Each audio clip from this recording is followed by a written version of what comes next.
A sentença já foi proferida. Saia de casa e cruze o tabuleiro pedregoso. Só lhe pertence o que por você for decifrado. Beba o fogo na taça de pedra dos lajedos.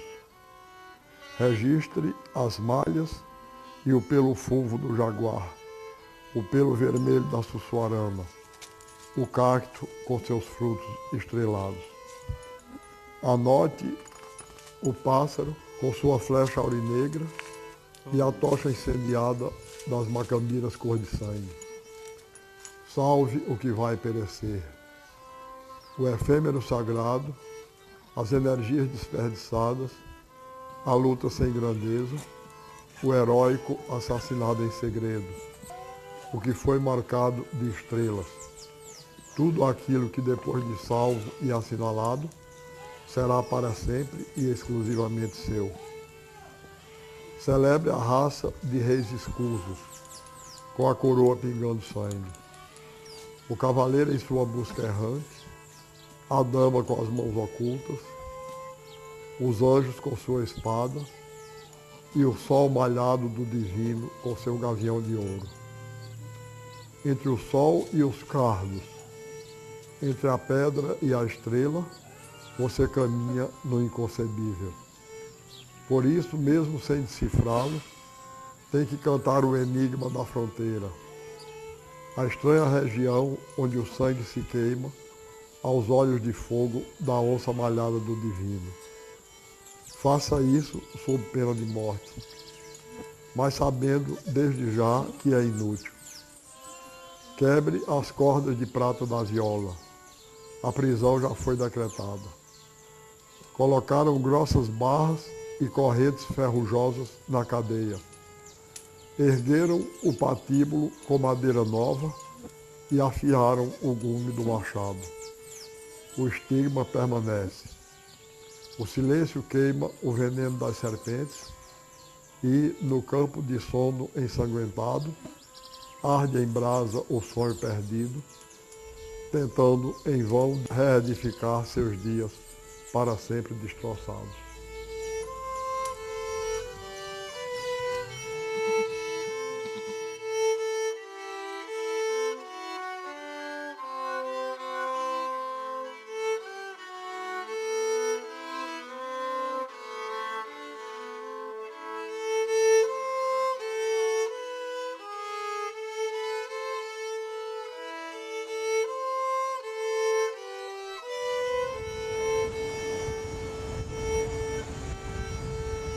Eu não sei se você já reparou, aquilo é um poema.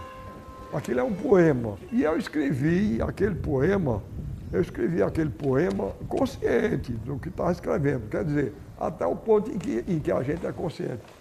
Porque, se você olhar bem, ali está todo o núcleo da Pedra do Reino.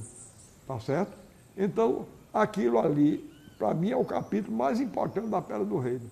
É aquele que se chama A Visagem da Moça Caetana, porque ele contém uma exposição do centro vital do romance e uma exposição que aí foi com certeza involuntária. Aquilo é como que uma súmula de toda a minha literatura. Tudo que eu procuro com a minha literatura, quando ela diz assim, você está tentando, em vão, reedificar seus dias para sempre destroçados. É isso, mais ou menos, que eu tento na literatura.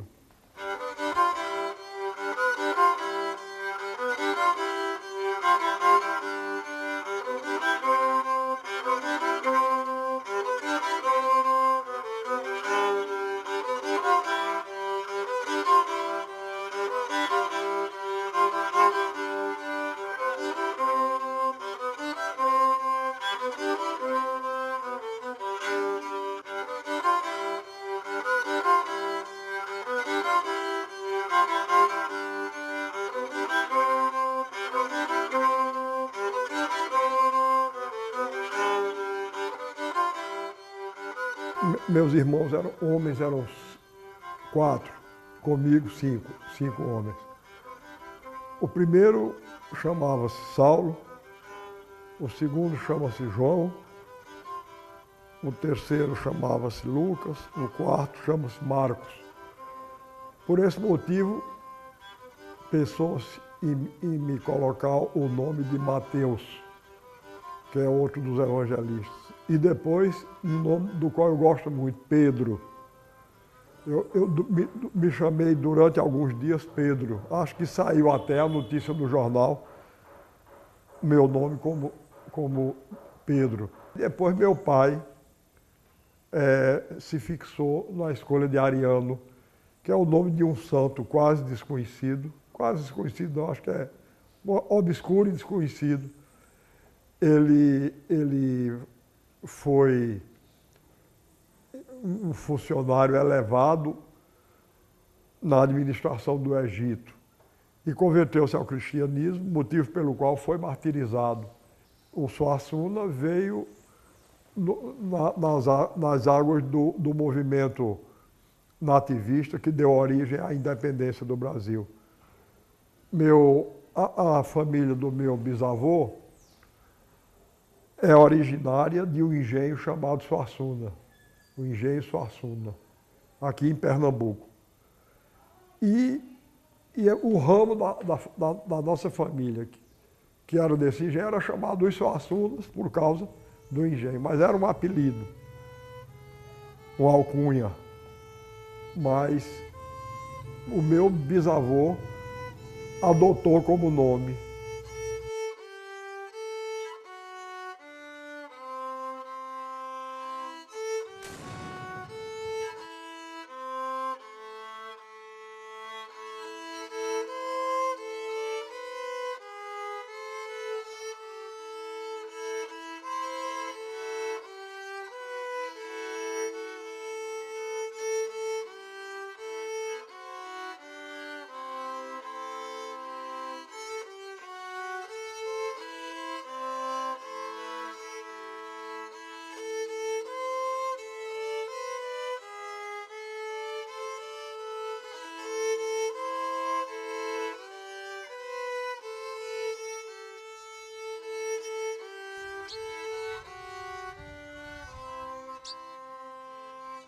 Evidentemente, esses assuntos aí em torno dos acontecimentos de 30 mexem muito com Ariano. No que se relaciona, no que se refere à Tiaritinha, era com a ideia de afastar os filhos e todos nós dessa senda clássica aqui no sertão, das vinganças, por resposta familiar aos episódios mais agudos. Ela fez isso serenamente, sem nenhum espaventamento, sem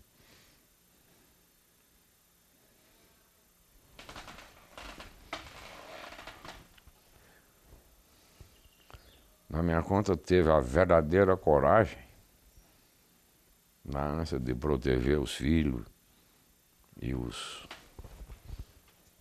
parentes mais próximos dessa atmosfera que era muito frequente acontecer no sertão antigo, né? E a compreensão do gesto dela, articulada com meu pai e os outros irmãos dela, só fez ela crescer mais.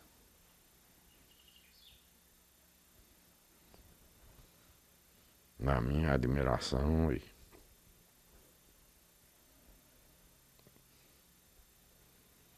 E hoje em dia, nessa postura de administrador dessa saudade, eu prefiro mesmo que a gente não continue conversando sobre isso.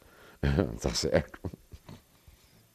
A personalidade de escritor dele se formou muito com essa tragédia, se desenvolveu muito com essa tragédia, como que tocou as fibras mais importantes do coração dele. Olha, é difícil a gente dizer porque o escritor sublima as coisas. O autor, o pintor, sublima. O sujeito, o pai dele morreu assassinado, ele vai pintar, não pinta o pai sendo assassinado, mas o pai assassinado está ali.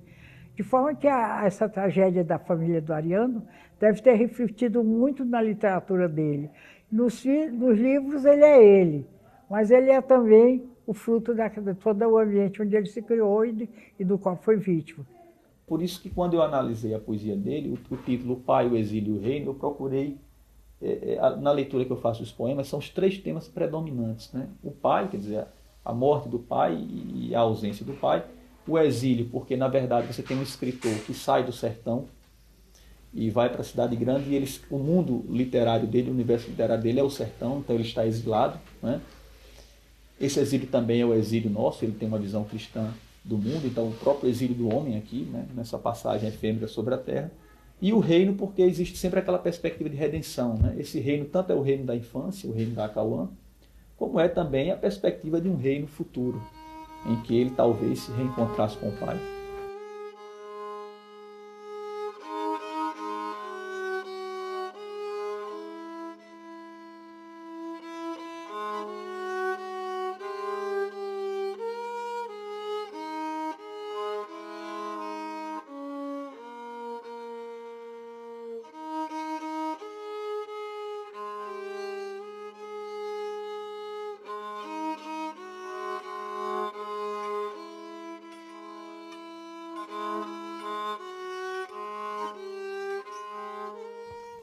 Aqui morava um rei quando eu menino. Vestia ouro e castanho no gibão. Pedra da sorte sobre o meu destino pulsava junto ao meu seu coração. Para mim seu cantar era divino, quando ao som da viola e do bordão cantava com voz rouca o desatino, o sangue, o riso e as mortes do sertão. Mas mataram meu pai. Desde esse dia eu me vi como um cego sem meu guia, que se foi para o sol transfigurado.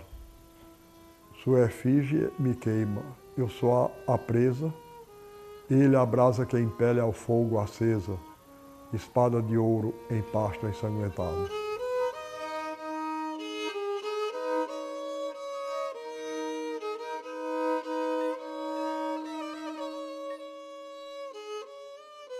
Ariano, ele sempre declarou que a poesia era a fonte profunda de tudo que ele escrevia. Quer dizer, ele sempre declarou que ele era fundamentalmente um poeta. E me parece que a crítica, de uma maneira geral, não levava essa afirmação muito a sério. Ele começou, o primeiro texto publicado por Ariano foi um poema, né? Ele publicou, quer dizer, ele se iniciou na vida literária através de um poema intitulado Noturno, e que foi publicado no Jornal do Comércio do Recife a 18 de outubro de 45. Quer dizer, ele tinha então 18 anos de idade. E desde então ele continuou escrevendo poesia, ele nunca deixou de escrever poesia. Alguns comentadores da obra de Ariano chegaram a afirmar que essa obra poderia ser dividida em 2 etapas, ou em 2 fases. A fase de escritura teatral, a fase de escritura romanesca, né? Eu discordo completamente. Quem conhece mais aprofundadamente a obra dele percebe que, na verdade, não existem fases. Ele sempre se dedicou quase que simultaneamente à poesia, ao teatro e ao romance. Ariano é autor e personagem do seu teatro. Ele é autor e personagem do seu romance. Ele é a pessoa Ariano e é o personagem Ariano. Ele é um personagem, né? Com aquelas maluquices todas, né? Aquelas santas maluquices, aquelas doidices admiráveis, não é? Aquele sentido de obsessivo de preservação dessa realidade que ele enriquece sem deformar, que ele dá a vestimenta poética sem deformar, enfim, vou insistir, recria enriquecendo o real pela via poética. É tão poético que pedra para ele é sono, é a pedra do sono, é a pedra para dormir, né? O rio que é o leito de areia no sertão, é uma fonte de vida não é uma fonte de morte. E quando a morte na obra do Ariano, ela é uma morte estupenda, como é a morte. Eu penso que na literatura brasileira tem dois momentos de morte e que são muito interessantes. São as mortes dos cachorros. Da cachorra-baleia, na obra de Graciliano, e dos cachorros do Alto da Compadecida. Isso é de uma sublime poesia, de uma beleza. Eu acho fascinante. Não é difícil a gente identificar na obra de Ariano como ele transita facilmente entre o erudito e o popular. Isso não é à toa, porque Ariano teve acesso, desde criança, a uma biblioteca muito rica, que era a biblioteca do pai dele, de João Suassuna, que era um advogado, um intelectual. Foi uma influência fundamental, a biblioteca que ele nos deixou. Foi nos exemplares de livros deixados por ele que eu li pela primeira vez os livros de Eça de Queiroz, principalmente A Cidade e as Serras e A Ilustre Casa de Ramírez, O Mandarim, também A Relíquia. Li pela primeira vez Os Sertões no exemplar que pertenceu a ele, a meu pai. A Carne, de Júlio Ribeiro, O Cortiço, de Aloysio Azevedo. E sim, eu me esqueci, entre as leituras da infância e da adolescência, um livro que foi muito importante para mim, que foi um livro chamado Escaramuche, de um escritor chamado Rafael Sabatini. Agora, logo depois, comecei a ler, digamos, algumas obras da literatura mais convencional e tradicional, não é? Eu li com grande encanto o Dom Quixote, de Cervantes, os 4 maiores livros de Dostoiévski, né? Crime e Castigo, O Idiota, Os Demônios e Os Irmãos Karamazov. E li também algumas as peças de Calderón de la Barca, mas essa foi uma leitura posterior. Aí eu já li aos 19 anos, foi quando eu li Calderón de la Barca pela primeira vez. Paralelamente a isso, Ariano vivia no sertão. Então ele via a passagem dos circos, não é? A montagem de peças populares nos circos, não é? Personagens que marcaram muito o imaginário de Ariano.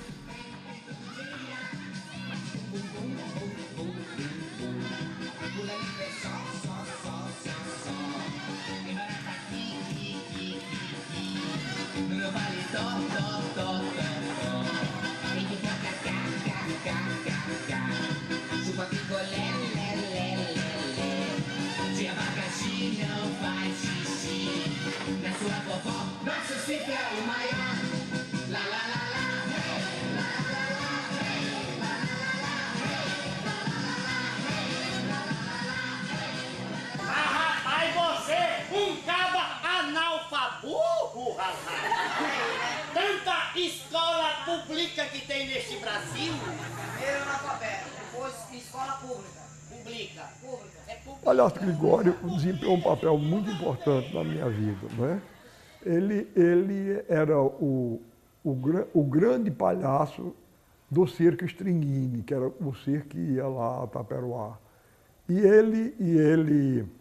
Eu fiquei de tal maneira agradecido a Gregório, que eu não sei se vocês repararam, mas no Alto da Compadecida eu coloquei um palhaço para representar o autor. Porque eu considero o palhaço a figura típica, emblemática do ator. a estrela, o esplendor mesmo do circo é o palhaço, porque você pode ter tudo, ter os malabaristas, ter os trapezistas, leões, tudo, animais, as feras, né? Mas sempre aquela expectativa do palhaço. Quando entra o palhaço, aí a magia se completa, se transforma. Porque o palhaço é a alma do circo. Na língua do pinto. Bora. Vou falar na língua do pinto, hein? Língua de pinto, língua de pinto, língua de pinto, língua de pinto, língua de pinto, língua de pinto, língua de pinto. Você tem que falar no idioma do pinto. Idioma do pinto, idioma do pinto, idioma do pinto, idioma do pinto, idioma do pinto. Tem que piar, meu amigo. Na época do circo Mambembe mesmo, não tinha esses carros de som, né? Não tinha esses trio elétrico que nós temos hoje, né? Então, quando o circo chegava, no primeiro dia de espetáculo, a gente chamava 10, 15 meninos e o palhaço, ele marcava o menino com X, né? Aí saía na rua gritando, né? Aí o palhaço ensaiava os meninos, começava logo do ensaio, né? Arrocha, negada, e uma meninada gritava, mais um pouquinho, Aí ele começava, Pompeu, Pompeu, tua mãe morreu. E a cabeça do palhaço, urubu comeu. E olha a moça na janela, tem a cara de panela. Fina E que é que o palhaço tem? Oi, eu vou ali e volto já. Oi, cabeça de bode, não tem que chupar. Eu vou comer maracujá, perna fina no meio do mar. É uma coisa meio surrealista. E ele, quando ele terminava de dizer, ele dizia, a coxa negrada da canela suja. Aí os meninos gritavam, ei, afrouxa, ei, a coxa, ei, afrouxa, ei.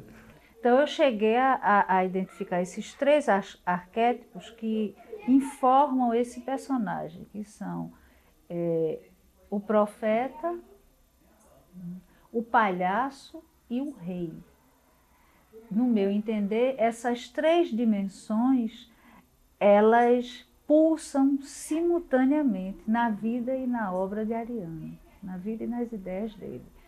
Não é que em um certo momento só uma das dimensões exista em detrimento das outras. Ao contrário, as três pulsam simultaneamente e informam a dinâmica e a eterna mudança da obra de Ariano, e talvez por aí isso explique um pouco a eterna contemporaneidade da obra dele. Eu acho que em todos nós existem esses dois hemisférios, tá certo? Eu coloco no hemisfério rei, que eu sempre complemento com o profeta, do mesmo jeito que no palhaço eu complemento com o poeta. Eu acho que no hemisfério estão o poeta e o palhaço, no outro estão o profeta e o rei. Nesse hemisfério do rei, eu acho que a gente... nesse hemisfério está situado o que o homem tem de melhor e de mais elevado em si mesmo. Agora, eu lembro sempre o seguinte, se a gente se apega muito a isso, se a gente se apega muito a essa parte, a gente começa a se levar excessivamente a sério, o que não é muito bom. Então, eu, pelo menos, procuro fazer isso. Quando eu vejo que eu estou me levando excessivamente a sério, o palhaço que eu tenho dentro de mim dá uma cambalhota e eu faço uma careta para o rei e por aí, através do humor, eu procuro me livrar daquela carga excessivamente pesada do profeta e do rei.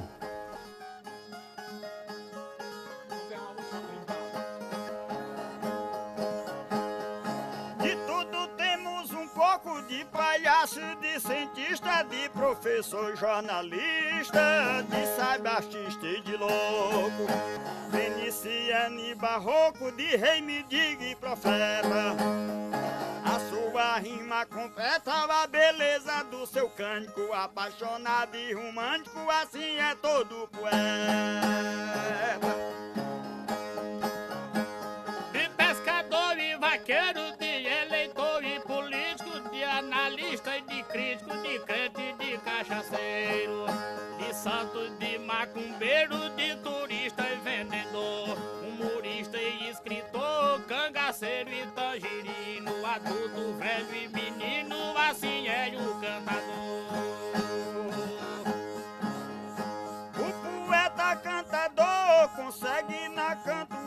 pra falar de mitologia, de história de amor, de alegria e de dor, dele próprio menestrel, do soldado ao coronel, de príncipe o reino encantado, do presente e do passado, e registrar no cordel.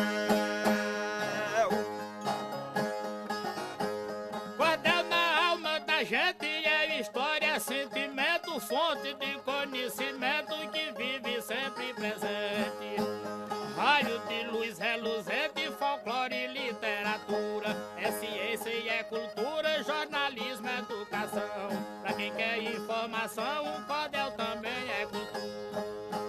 Na minha opinião, as duas raízes mais importantes da cultura brasileira são a raiz barroca e a raiz popular, que às vezes, aliás, se encontram. Eu não sei se vocês sabem disso, mas uma das estrofes principais usadas pelos cantadores e poetas populares do Nordeste é a mesma usada pelos grandes poetas barrocos do século de ouro espanhol. É a 10ª que Calderón de la Barca usava e que os nossos cantadores usam. Então eu herdei, ao mesmo tempo, do barroco e do popular, eu herdei essa visão do mundo como um teatro ou um circo. Porque no meu universo, o circo e o teatro formam uma coisa só. O grande pensador barroco brasileiro, Matias Aires, ele tem uma frase que eu acho maravilhosa, repare que reflexão extraordinária. Que são os homens mais do que aparências de teatro? Que são os homens mais do que aparências de teatro? A vaidade e a fortuna governam a farsa desta vida. Ninguém escolhe o seu papel. Cada um recebe o que lhe dão. Aquele que sai sem Fausto nem cortejo, e que logo no rosto indica que é sujeito à dor, à aflição e à miséria, esse é o que representa o papel do homem. A morte, que está de sentinela, numa das mãos segura a foice fatal, na outra o relógio do tempo. E com a foice, de um só golpe, certeiro e inevitável, dá fim à tragédia, fecha a cortina e desaparece. Bonito, né? Isso é de Matias Aires. Agora, do outro lado, um cantador que se chamava Luiz de Lira, ele tem um folheto onde ele diz: este mundo é um teatro de nobre e dura beleza. Seu pobre grupo de atores sofre dor, fome, tristeza, mas aumenta as projeções do cine da natureza. Olha que coisa mais bonita, não é? Aumenta as projeções do cine da natureza. É isso que a arte faz, não é? A arte acrescenta com a sua luz as coisas da realidade.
Ninguém pode imaginar o entusiasmo régio que me empolgou quando os cavaleiros desfilaram pela rua, a cavalo, com os matinadores levando à frente as bandeiras dos 2 cordões, uma azul, outra encarnada. Explicaram-me que os azuis iam disputar troféus com os vermelhos e que eu devia escolher para mim um dos 2 partidos. Disseram-me que o cordão azul era a cor de Nossa Senhora e o encarnado a do Cristo. Mas tia Filipa, que por ser devota de Nossa Senhora da Conceição era do azul, me disse logo que eu não fosse nessa conversa não, porque o cordão encarnado era do diabo. Espantei-me de que uma cor só, o vermelho, pudesse ser ao mesmo tempo do Cristo e do diabo. Só depois de adulto, aprofundando meus conhecimentos religiosos e astrológicos e estudando o catolicismo da Pedra do Reino, foi que descobri como essa noção é profunda, zodiacal e estrelar. Mas isso foi depois, e fica para depois.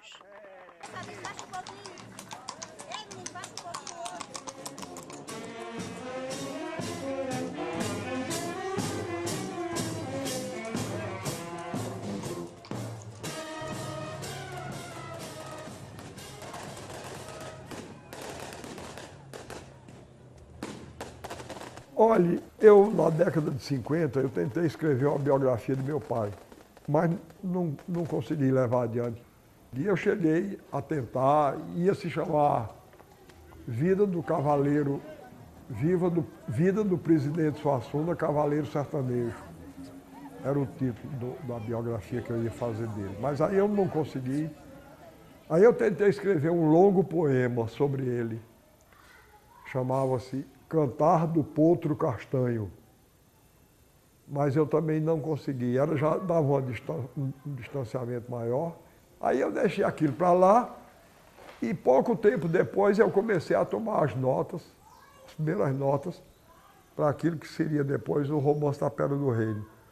Só depois de eu concluir a 3ª versão, que é aquela que foi publicada, é a 4ª ou 5ª, foi que minha irmã Germana, lendo, me chamou a atenção para o fato de que alguma coisa da biografia de meu pai e da biografia de pessoas da família de minha mãe estavam lá.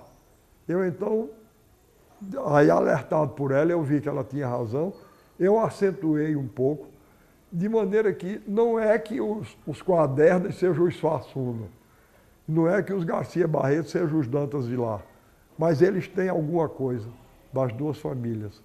O que levou, inclusive, a muitas confusões e a interpretações equivocadas sobre posições do Ariano Suassuna, posições políticas e posições estéticas, etc. Muita gente confundiu o Quaderna com o Ariano, né? Então, o Quaderna se dizia um monarquista, então o Ariano necessariamente era monarquista por conta de Quaderna. Quer dizer, começaram a atribuir a Ariano,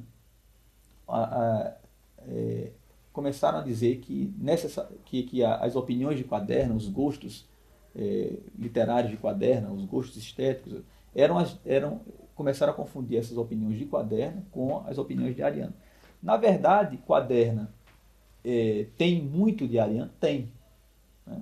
Mas é preciso perceber que ele não é ariano. Eu recebi a Pedra do Reino, naturalmente. Li, achei que era um livro extraordinário. Mais uma vez, com uma técnica inteiramente nova na narrativa.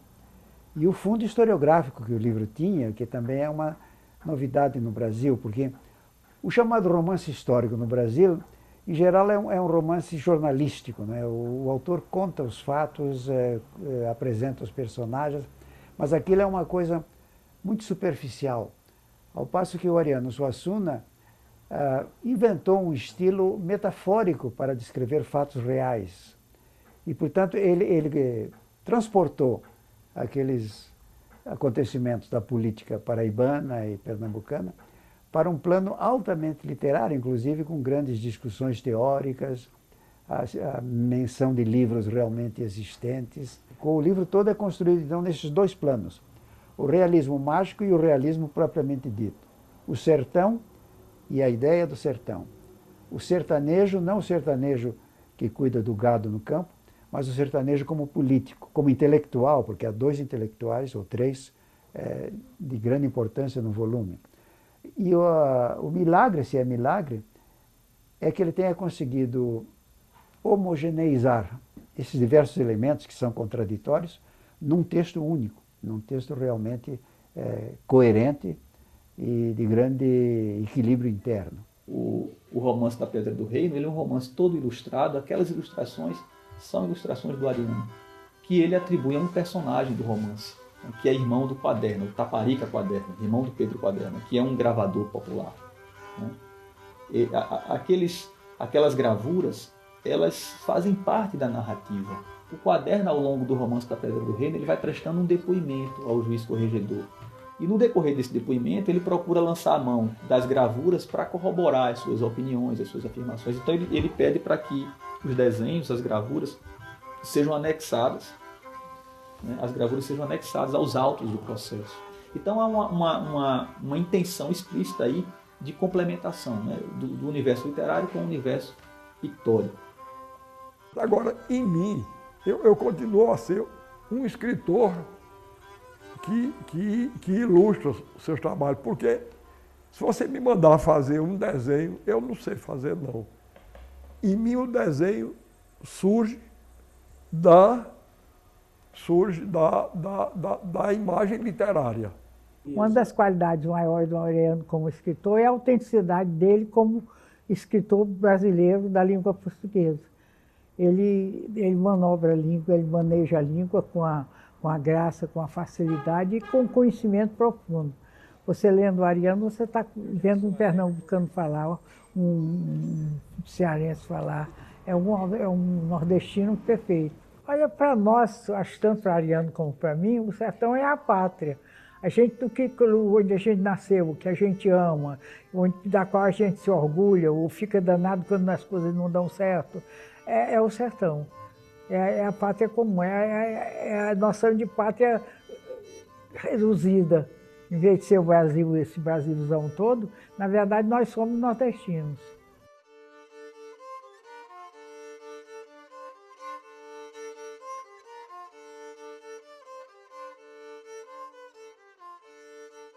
O Suassuna tem a virtude de estar muito fincado na terra, o teatro dele está muito próximo, mas tudo que o alimenta é universal. Não só uma crença que é universal, mas o seu espírito é todo voltado, não é, para a humanidade em geral. Então ele sai do que seria um pobre regionalismo, que não é a matéria dele, não é, para fazer uma contribuição excepcional. Ariano não fez do regional um espartilho, né? Ele não tendo caído no caipirismo, que é uma deformação do regional, nem tendo descambado para o provincianismo, que é uma corruptela do que seja província, espírito de província, provincial. Ele não aprisionou o real. Ele fez um processo de recriação, de enriquecimento poético do real.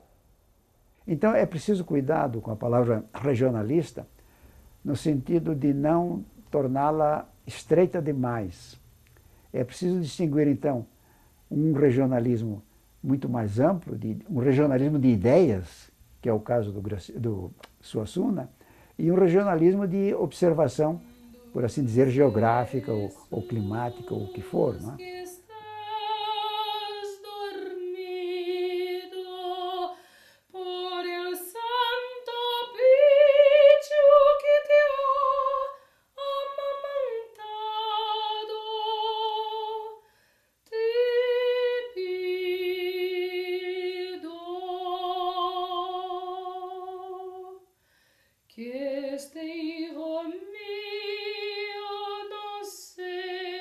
O Dom Quixote era uma obra mais do que nacional, era uma obra local. Agora, ela é universal, porque o homem é o mesmo em todo canto. Se Cervantes pintou daquela maneira genial, extraordinária, o homem da terra dele, e o Dom Quixote é profundamente espanhol, tanto Dom Quixote quanto Sancho. Sancho e Dom Quixote são dois personagens profundamente espanhóis. Só podiam ter nascido na Espanha, não é? Sancho é herdeiro da novela, Dom Quixote é herdeiro da novela de cavalaria e Sancho é herdeiro da novela picaresca. Então, são personagens profundamente locais. Agora, todos dois são universais, assim como a própria novela escrita por Cervantes é universal, por causa da quantidade de sonho humano que tem ali. E o sonho humano é o mesmo em todo canto. Adjunto e trabalhadores, e a voz dos aboiadores do meu pedaço de chão. E o povo do Piauí, Pernambuco, os companheiros, essa festa continua. Olha a terra e olha a lua e vejo a vida dos vaqueiros, o gado. Euclides da Cunha é também meu percursor, como José de Alencar. É recusado ao mesmo tempo pela direita e pela esquerda, e ainda foi membro da Academia Brasileira de Letras, com essa autoridade que o torna indiscutível. Ela nos demonstra no seu tratado Os Sertões que o nosso sertão tem uma face de inferno e paraíso. Acontece, porém, que Euclides da Cunha, por mais genial que fosse, era apenas um precursor meu. Não era astrólogo e decifrador. Nem era o gênio da raça brasileira, de modo que não sabia que, na verdade, a face do sertão é tripla e não dupla. É o inferno, o purgatório e o paraíso. Isso é uma brincadeira que eu tirei ao mesmo tempo com o Quaderno, com Euclides da Cunha e comigo, tá certo? Você sabe que o Quaderno é megalomaníaco, né? Ele tem mania ele então quer se considerar superior a Euclides da Cunha. E como Euclides da Cunha diz que o sertão tem uma face de inferno e outra de paraíso, ele imediatamente achou que devia se mostrar superior a Euclides da Cunha por saber que a face era tripla. Inferno, purgatório e paraíso. Por outro lado, isso era uma brincadeira comigo, porque, de certa maneira, eu estava tentando mostrar uma linhagem da qual eu descendo. Não estou dizendo com isso. Quando eu falo que descendo da mesma linhagem de Euclides da Cunha, não estou dizendo que sou do mesmo tamanho, não. Estou dizendo que sou da mesma família. E uma figura dessa linhagem paterna minha é Dante. Sim, e como a Divina Comédia é dividida em inferno, purgatório e paraíso, eu coloquei isso lá também, numa alusão à divisão em três partes da Divina Comédia, né?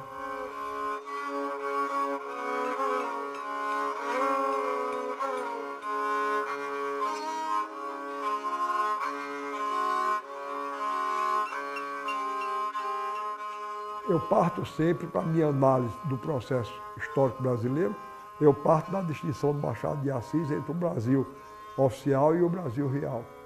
O que aconteceu em Canudos foi que o Brasil real levantou a cabeça lá o Brasil Oficial foi lá e cortou a cabeça do Brasil Real, como sempre acontece nesses momentos. Como aconteceu em Palmares, como aconteceu na Pedra do Reino, como aconteceu no Contestado. Não é? Quer dizer, então, é por isso que eu acho que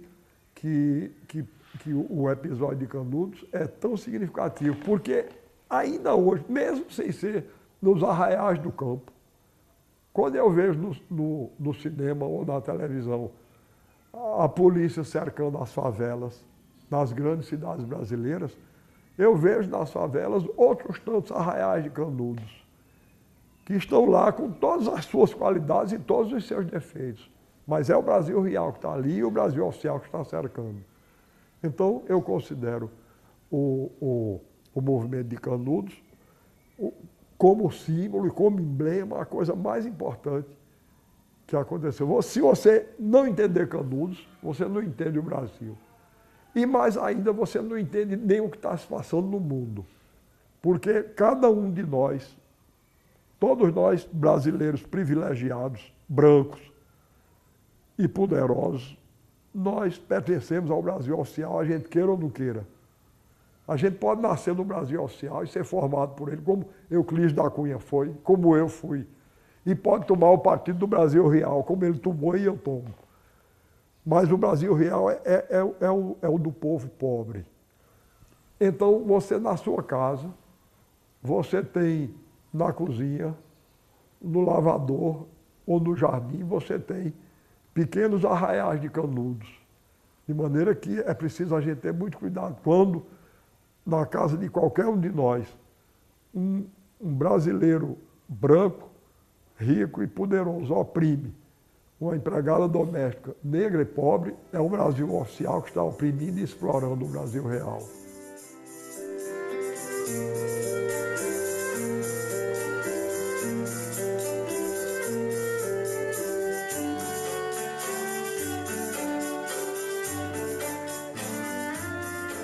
O movimento armorial começou oficialmente em 1970, todos sabemos, quando Ariano, à frente de um grupo de escritores, músicos, poetas, na Universidade Federal de Pernambuco, no seu departamento de extensão, procurava dar corpo à ideia de se criar uma arte brasileira inspirada nas suas manifestações populares, na sua música, na sua dança, nas suas artes plásticas. Nós ensaiávamos lá na sua casa, o Quinteto Armorial, pelo menos uma vez por semana. Se encontrava na sala de visitas da sua casa, para ensaiar. E Ariano não só assistia aos ensaios, como convidava também escritores, poetas, artistas plásticos, para que eles também vissem esses ensaios. Então eram ensaios muito ricos de conversas, né, de opiniões. Imaginem vocês que, vez por outra, aparecia Brenan, Gilvan Samico, Marcos Acioli, Maximiano Campos, né? E Ariano sempre presente. Aí eu imaginei congregar um grupo de artistas para que nós juntos nós procurássemos, cada um em seu campo, uma arte erudita brasileira fundamentada nas raízes populares da nossa cultura. Essa era a arte armorial. Agora, ao mesmo tempo, com o movimento armorial, eu pretendia fazer do nosso trabalho uma ponta de lança para a gente lutar contra esse processo de descaracterização e de vulgarização da cultura brasileira.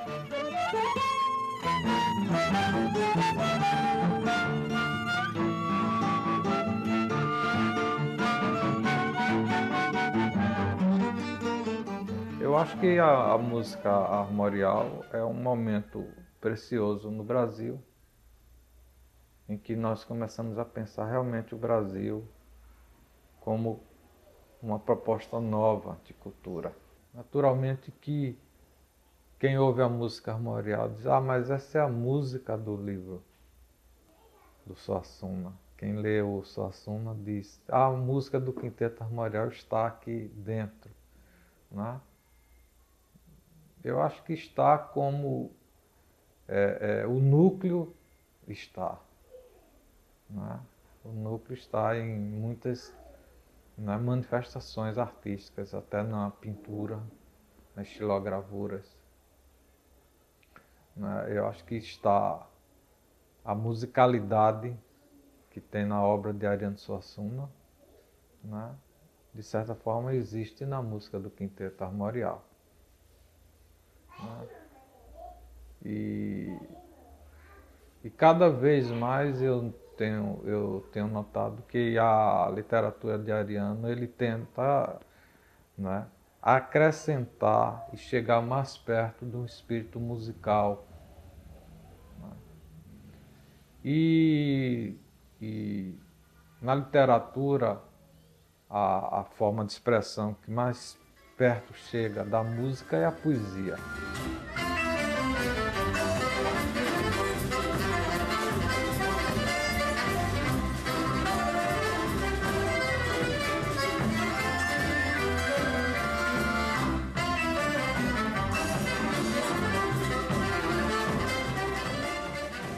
Na época do que foi lançado o movimento armorial, na década de 70,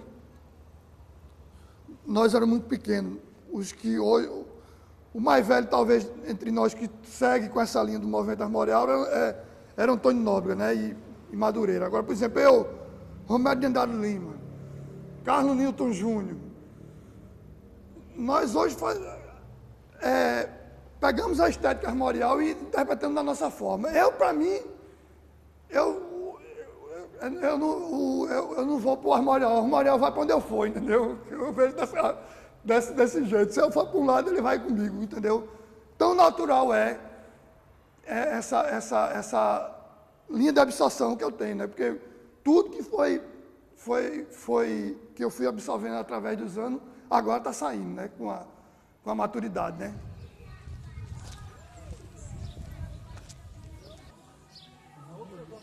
A outra mais bonita, mas essa já o que eu gosto dela, Alexandre, é essa elevação. Ele disse que os escritores sempre criam um caso de amor e põem na obra e fazem aquilo girar, um livro todo girar ao redor daquilo. E ele não fez assim. Ele casou com o seu caso de amor, né? É Zélia. Zélia é importantíssima na vida de Ariano.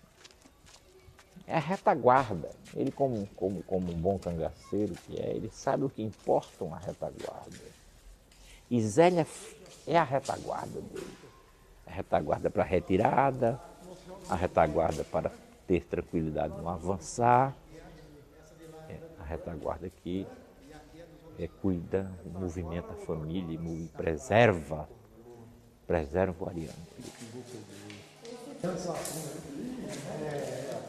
Ele sempre tem um programa no NETV, a meu dia. Muito obrigado para você.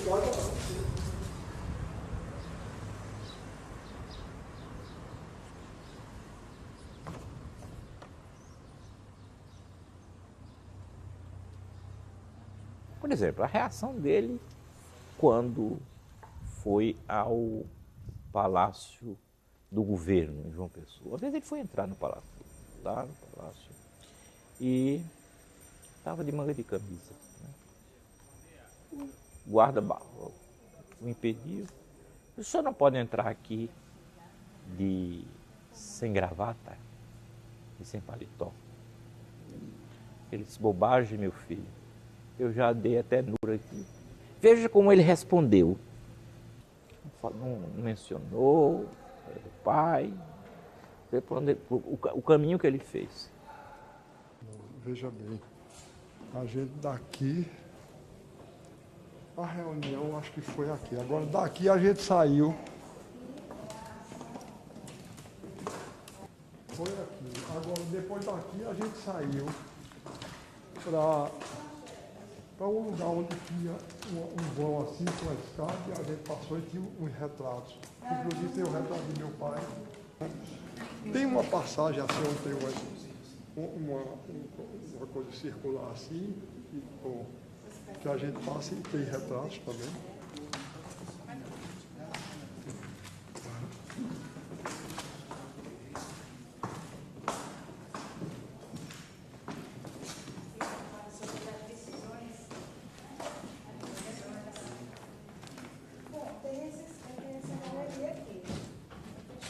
Eu acho que o quarto era aqui. Sim. Aqui era os armários. Parece que o que eu me lembro é esse aqui. Eu tenho a impressão que Selma apontando é esse que eu me lembro que eu vi. Tinha saída para aqui. Um computador, eu disse, a demoralização. No quarto onde eu nasci, tem um computador. Eu tenho a impressão que era isso. Mas não tenho certeza não, mas tenho quase certeza que era isso aqui. De 1904 a 1904. Não é porque a gente falou ali, mas ali está fechado. Solônio Lucena. Ele foi auxiliar de Solônio Lucena. Agora que estamos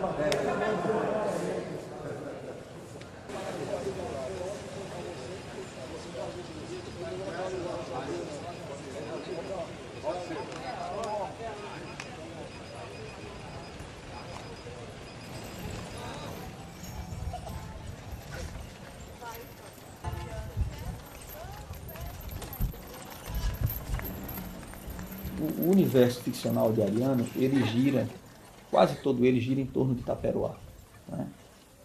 Então, se você pegar as peças de teatro, algumas declaradamente está lá, que a trama se passa em Taperoá, e outros você sente o mesmo universo, né, ficcional. O que eu acho mais curioso no Alta Compadecida é que é uma peça que pode ser assistida por qualquer pessoa, e uma pessoa menos conhecedora da tradição do teatro ocidental ou da tradição do teatro popular vai gostar, e uma pessoa que conhece também vai encontrar ali outras referências que aqui uma pessoa que não tem esse conhecimento não encontrou. Então, naquela aparente simplicidade, né, naquela aparente ingenuidade do texto, existe uma sofisticação de escritor erudito. Eu leria aqui uma fala da Compadecida, não é? Já que o alto é da Compadecida. Ela diz assim, mas isso é a única coisa que se pode dizer contra ele. E era trabalhador, cumpria suas obrigações nessa parte. Era de nosso lado, e quem não é contra nós é por nós. Aí Manuel, não é, fala o padre e o sacristão. E a Compadecida então replica, é verdade que não eram dos melhores, mas você precisa levar em conta a língua do mundo e o modo de acusar do diabo. O bispo trabalhava e por isso era chamado de político e de mero administrador. Já com esses dois, a acusação é pelo outro lado. É verdade que eles praticaram atos vergonhosos, mas é preciso levar em conta a pobre e triste condição do homem. A carne implica todas essas coisas turvas e mesquinhas. Quase tudo o que eles faziam era por medo. Eu conheço isso porque convivi com os homens.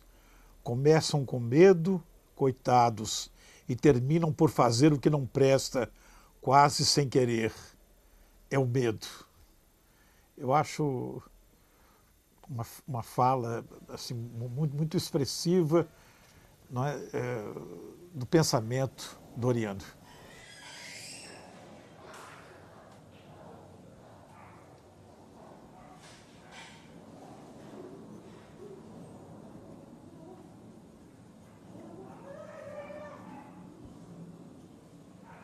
Quer dizer, o mesmo Ariano presente na obra é o mesmo homem. Por isso eu jamais poderia entender as ideias sem entender a vida dele, né?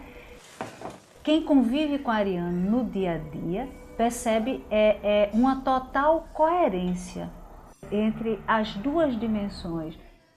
Cuidado com que Ariano cria a literatura dele É o mesmo cuidado que ele tem em se relacionar, em chegar junto de nós.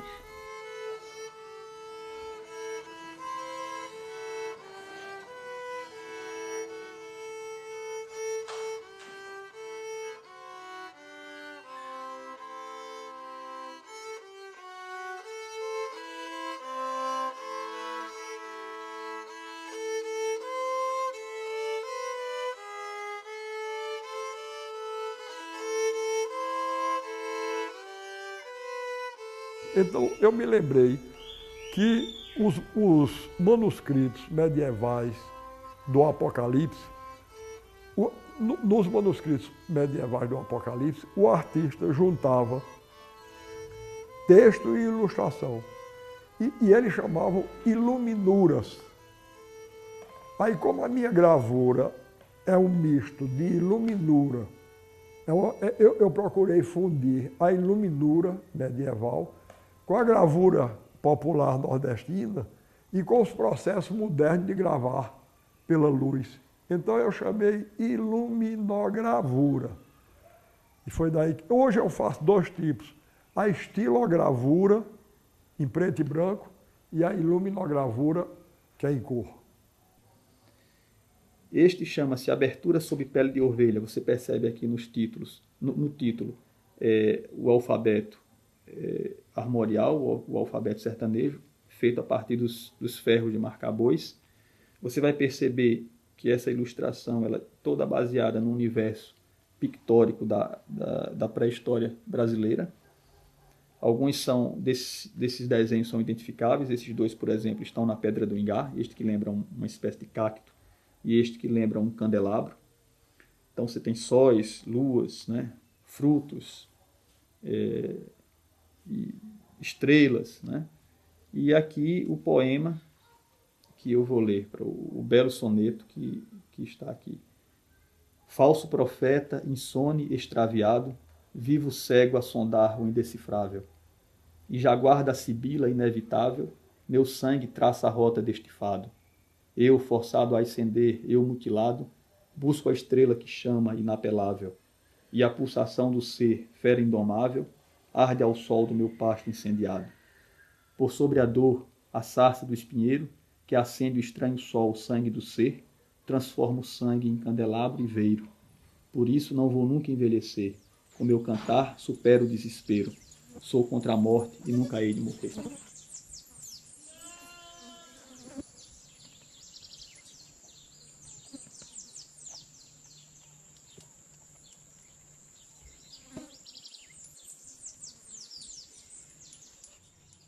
Olhe, a cabra é um animal pelo qual eu sempre tive uma grande simpatia, tá certo? Instintivamente, como pessoa, eu sabia que a cabra era o animal indicado, um dos animais indicados para uma revalorização política, literária e econômica do sertão.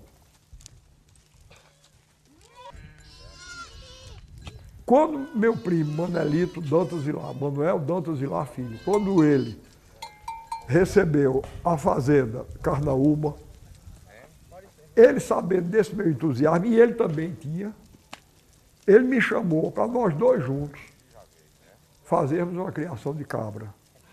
Tá certo? Fazermos uma criação de cabra. Eu imediatamente concordei. Agora, a gente quebrou muito a cabeça, eu e ele. Porque ninguém entendia de cabra. Quando eu estou dizendo ninguém aí, não só somente eu e ele, não. Os zootecnistas, os veterinários, os agrônomos, ninguém entendia nada de cabra. Então, depois de muito quebrar a cabeça, num trabalho a quatro mãos, que não estava interessando a um, até onde tinha sido a mão de um e começava do outro, eu e Ariano, nós fomos aprendendo o seguinte, que a grande saída, o grande caminho para nós era um trabalho de preservação com regeneração da função leiteira, inclusive, em primeiro lugar, das cabras nativas do Nordeste. Nativa como nós somos nativos. Quando a gente começou a criação de cabra, tinha duas expressões que a nós nos irritavam profundamente. Quando eles queriam valorizar uma cabra, eles diziam, essa cabra é POI, pura de origem importada. Aí, Manelito, eu vi uma vez ele dizer, chegou um zootecnista lá na Fazenda Carnaúba e perguntou, essa cabra é POI? Ele disse, não, é POD, é pura de origem daqui mesmo. Tá certo?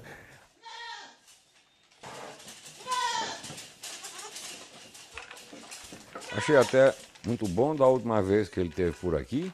Eu achei danado de bom a proposta que ele fez para que a gente ficasse nomeando essas cabras. Eu chamava a parda sertaneja, a mochotó, o branca sertaneja, a graúna ou negra sertaneja. Ele disse, nós somos criadores de cabras ibero-brasileiras, vermelha, branca, preta e azuis, negra e azuis. Eu achei uma beleza, né? É a cabeça sensível de Ariano mesmo que pode fazer essas síntese, né? As cabras nossas são ibero-brasileiras como nós, tá certo? Como o povo brasileiro, né?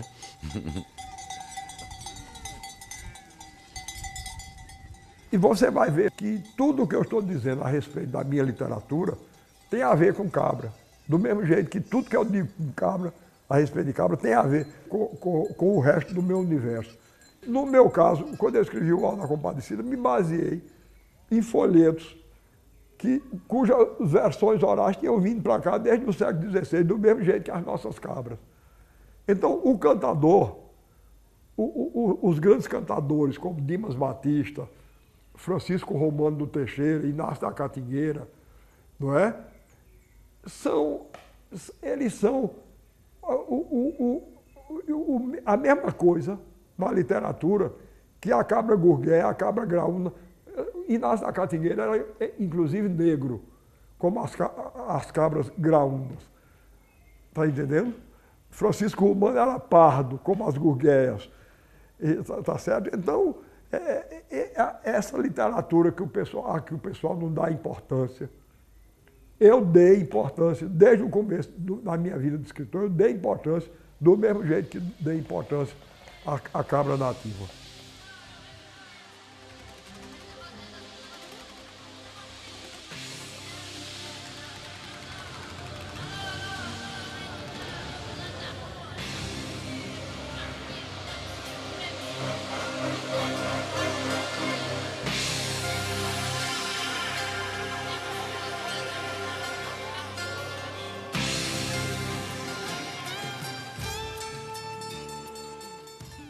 Eu pedi que o grupo de balé da Disca, dirigido por Dora Andrade, participasse desse espetáculo. Eu inventei essa tal aula-espetáculo, que é isso que eu estou fazendo aqui agora, eu inventei quando eu fui secretário de Cultura lá de Pernambuco. Então, quando eu me tornei secretário, eu digo, a cultura brasileira está marginalizada, está colocada de lado, e eu vou fazer desse cargo de secretário da Cultura de Pernambuco, eu vou fazer uma alavanca.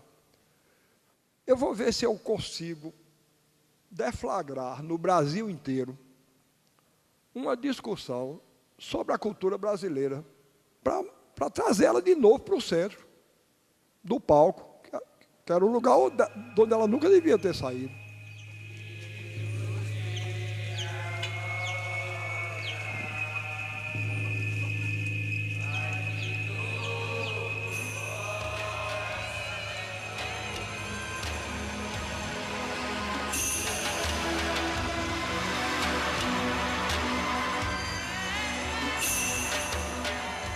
Então, eu estou mostrando isso para mostrar que, por trás da festa do povo brasileiro e por trás da festa que, consequentemente, aparece nos meus livros, existe uma reivindicação ética e política, inclusive. Tá certo? Se eu acentuo a beleza dos espetáculos populares, não é que eu esteja inconsciente das dificuldades pelas quais eles passam, não. É porque minha admiração por eles aumenta mais ainda. Dizem que o povo brasileiro é um povo irresponsável, porque passa fome e se veste, gasta o que não pode para se vestir com aqueles mantos bonitos durante 3 dias. Eu acho que isso é uma prova de grandeza e generosidade do povo brasileiro. Isso é um protesto, não é? Isso é um protesto do sonho contra a injustiça. Eles estão mostrando, com isso, que tem direito a uma vida digna e justa. E eles dizem, inclusive, eles se vestem com pedras falsas. São pedras falsas, mas são muito mais valiosas do que as pedras chamadas verdadeiras dos ricos, porque ali tem uma quantidade maior de sonho humano. Tá certo? Não é verdade? Vou falar para vocês. A língua portuguesa, não sou eu que digo isso, não. Quem dizia era Cervantes. Cervantes dizia, a língua portuguesa é a língua mais sonora e musical do mundo. Eu sempre desconfiei disso. Eu acho português a língua mais fácil e a mais bonita. Tá certo? A língua mais fácil e a mais bonita. E quer ver eu provar que é? O pessoal diz por aí que não é. Eu vou mostrar que é.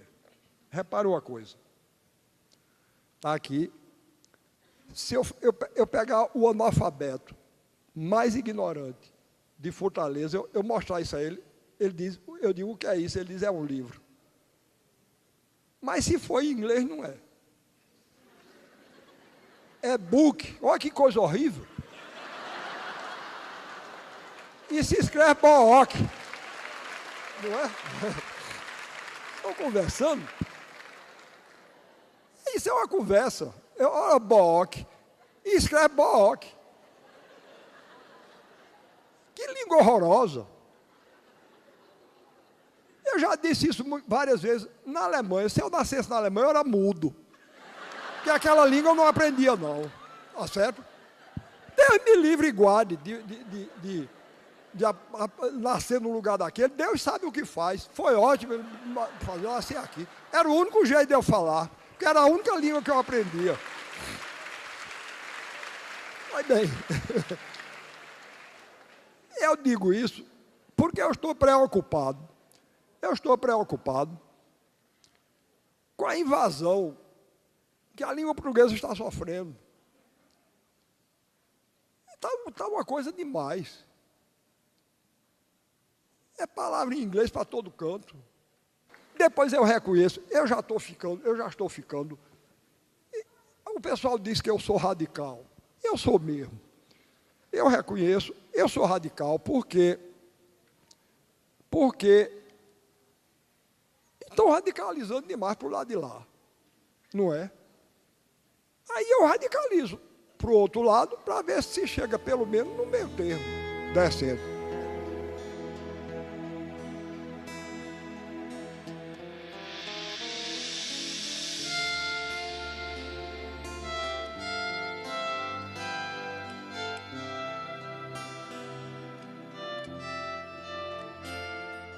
Eu só vou terminar. Um país que tem uma arte dessa precisa imitar ninguém. Não é? Hein?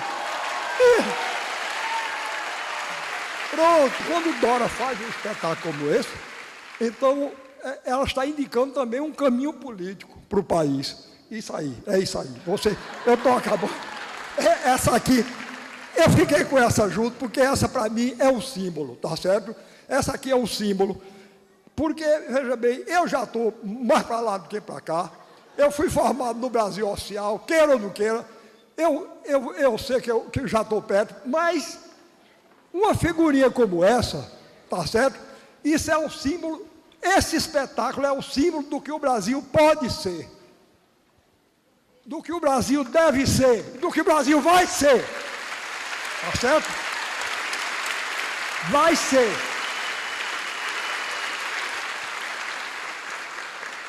Eles podem trair, vender, tentar aviltar, mas um povo que tem um espetáculo como esse povo pode ter esperança.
namorada.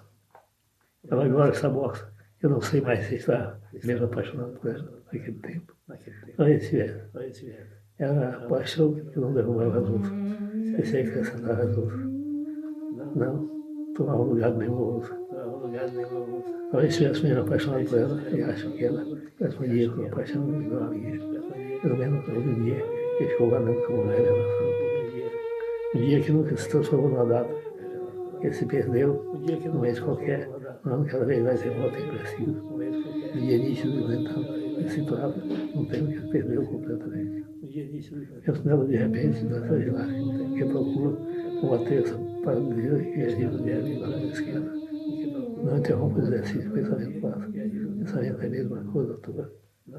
Muitas vezes suspendo a leitura de jornal, mas chega ao jogo, cansado, e a lembrança dela fica comigo. Era um dia inútil, um domingo de tarde, inquietível, pensado, em ir ao cinema. Mas na tarde de cartão postal, existia de você. Paramos na beira da lagoa, abandonamos para a vida, que não tínhamos coragem de ver. Ganhamos o rolo da igual, o silêncio das águas paradas. Feitamos a paz das paisagens da parada. No momento, feitamos o sol, o vento, o fogo, o dedo na vida. Vimos na tarde, feição do rio, e a morta luz das suas escamas. Separo depois, parecia, desaparecia de novo nas águas da lagoa. Tive a grande vitória com ela, a vitória moral bem decidida. Então, o sexo entre nós seria total, e não podemos das palavras. Acho que ela não estava era um pouco ingênua sobre isso. E como espantava na noite, quando o rio, saindo no escuro da praia, o casal que tinha acabado de completar os carícias. Muito espantava que o casal separava, e uma palavra, na carícia, ingerência, sucessão. Há 2 semanas alguém me telefonou para dizer que ela morreu. Há 2 semanas alguém me telefonou para dizer que ela morreu. Pediu-me que avisasse os outros amigos naquele tempo. Não avisei a ninguém, desagrado das coisas, nem caí sozinho. Faço isso como se assim, a proteger a distância. E agora, acho que agora ela está mais perto de mim. Agora que ela está mais. Acho que agora ela está mais perto de mim do que antes. Não preciso de fotografia, não preciso tentar despertar o passado. Não uso disso, não leio o livro que ela me deu. Preciso estudar nessa solenidade, nessa valentine. Os postos da memória me voltam desde a sua era fizeram, cantando com o porta. Sou imóveis, uma enorme carnaria. Acho que a história não mesmo apaixonado com ela. Nem eu nem ela sabíamos ao certo que devíamos fazer. Preparamos sem pressa o silêncio entre nós. Rezamos a nós mesmos pelo que não dissemos. Nos enterramos pelo que não nasceu. A vida segue sem ser sorrir. Tudo sobrar, nascer, morrer, tudo. Foi só isso, cara. Talvez tudo isso. Aí, no meio rápido. E depois, de novo, o silêncio das águas faladas.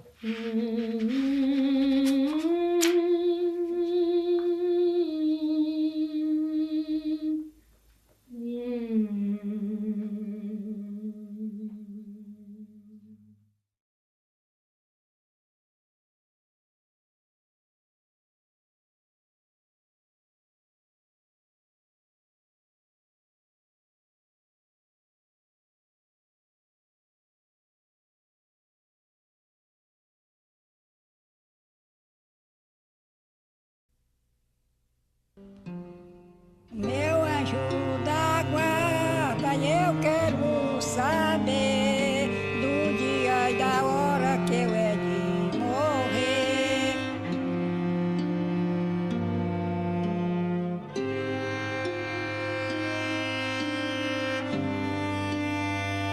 Eu é de morrer quando Deus for servido.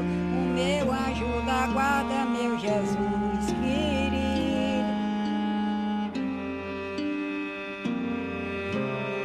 Meu Jesus querido, reino da glória, me dê meu rosário que eu quero ir-me embora. Eu quero ir-me embora lá pro céu também. Deus me dê a glória para sempre, amém.